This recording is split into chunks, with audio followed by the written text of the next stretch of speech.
Hello unicorns, welcome back to my channel Tales of Unicorn. If you are new here, hi, I'm Harita and I post travel, food, lifestyle videos, but now you're watching my Malaysia series.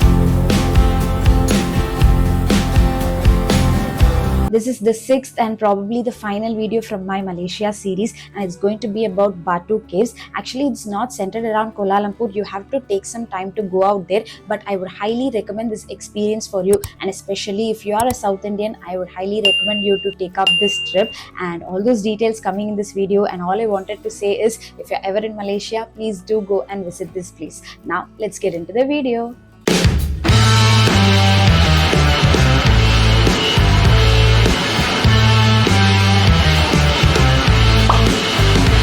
In India, to travel within the city, you have either local or metro trains. But in Kuala Lumpur, you have different types of trains, right from monorail, MRT, LRT, Kelia Express, Transit, etc. So to reach Batu Caves, first come to the KL Central Station, and from there you have a direct train to Batu Caves. But make sure to reach on time because it runs only on specified times. So you can check the commuter app. But if you're going to get your ticket from the KL Central Station, make sure international transactions are enabled on your debit or credit cards.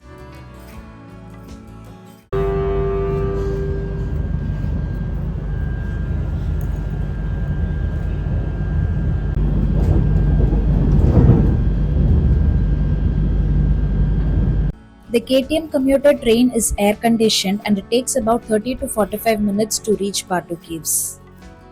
Once you exit the station, it is about 2 to 3 minutes walk away. At the entrance, you have a huge Hanuman statue, and behind that, you also have a traditional South Indian Tamil style temple, and beside that is the Ramayana caves.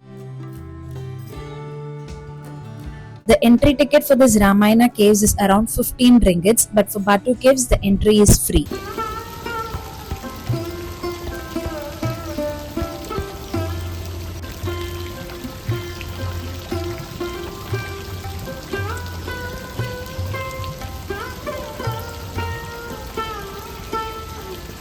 At first I thought why they charge 15 ringgits, but once I entered I realized why it was, because they depicted the whole of Ramayana story through beautiful sculptures, and I don't know if it was recently opened, but every statue looked so pretty, like with pure bright fresh colors, and it was like looking like freshly painted, and every story right from their birth to their education, their childhood, how they learned hunting, etc. Everything was depicted there. It also showed the story of how they went into 14 years of exile, how Ravana came and captured Sita, the whole war, Hanuman's entry, everything was depicted there. Scene by scene, you can watch it. And finally, it ended with Lord Rama ascending the throne. There was also this huge statue of Kumbhakarnan, who was the brother of Ravana.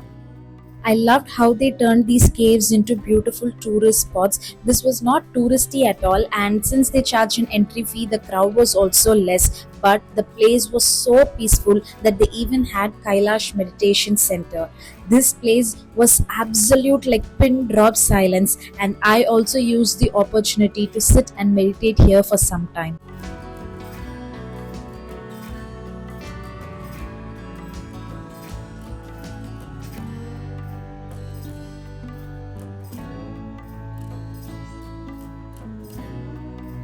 After a refreshing experience inside the Ramayana cave, if you come outside and walk for a bit, you will find the Batu caves, the steps to reach the Batu caves, but on the way you can find some South Indian shops.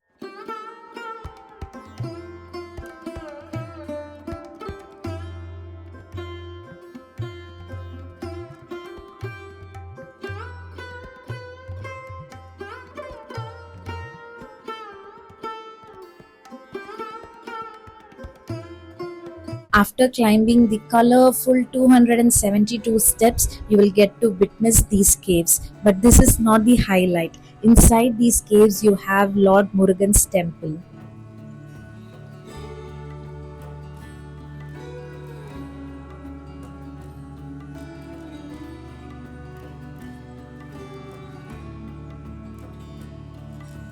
So apparently the step climbing does not stop there. Inside the caves you have another set of like 70, 80 steps or 100 steps. I'm not sure because I just lost count. But after climbing that you have another set of caves and Valli Devani temple.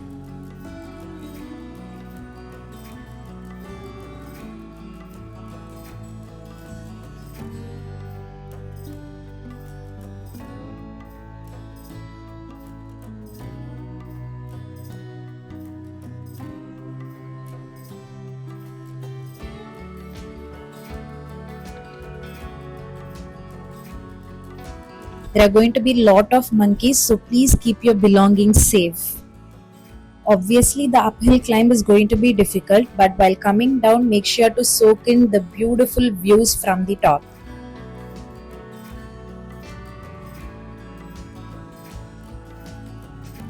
After you come down, there's also going to be another temple, but just don't look this as a spiritual trip. If you come here, you're definitely going to enjoy the environment and the vibe around the caves here. And that's about Batu Caves, specifically dedicated to Lord Murugan. And during Thaipusam festival, it's going to be super crowded with devotees from all over Malaysia and even from South India too. And with that, this Malaysia trip comes to an end. So now I'm going back to my hotel, checking out and traveling to the airport. The KL airport is quite far from the city, so make sure to plan your timings and your transportation accordingly. This is Plaza Premium Lounge inside the airport. So we have the HDFC Bank's Priority Pass card. With that, we were able to gain access to this lounge. So it's an international terminal. It was crowded, obviously, but you have power sockets here and lots of food. So you can easily spend your waiting time here. So here I am showing you the different food varieties available there. They were mostly Indian, Malaysian, and basically Asian cuisine. And there were a lot of desserts in Malaysian cuisine or Asian cuisine. I don't know the origin, but I did not like most of them much. There were different beverages also, so you can get it yourself. There were alcoholic beverages too, and there was a live counter where they made you pasta, oats, noodles, etc. My flight was around 10 p.m. Malaysian time, so obviously we have to reach the international airport before 3 hours, and all our check-in, baggage process, everything went very quickly. So we really had a lot of time to kill, and that's why we ate some of this food, even though we have meals included in the Malaysian Airlines ticket. One suggestion is, even if meals is included in your ticket, make sure to pre-book it with your preference, because when I went there was no non-veg meals available. It was sold out, so hence I got the vegetarian meal. So that's a wrap from the Malaysia series. I hope this series was helpful, informative, or fun watching to you. So I'll be coming up with more vlogs anytime soon. So to watch all of that, please do subscribe this channel. And if this Malaysia series or this video in particular helped you, it would be really helpful for me if you can give a thumbs up to it. So yeah, I'll see you real soon in my next video. Until then, unleash the unicorn in you.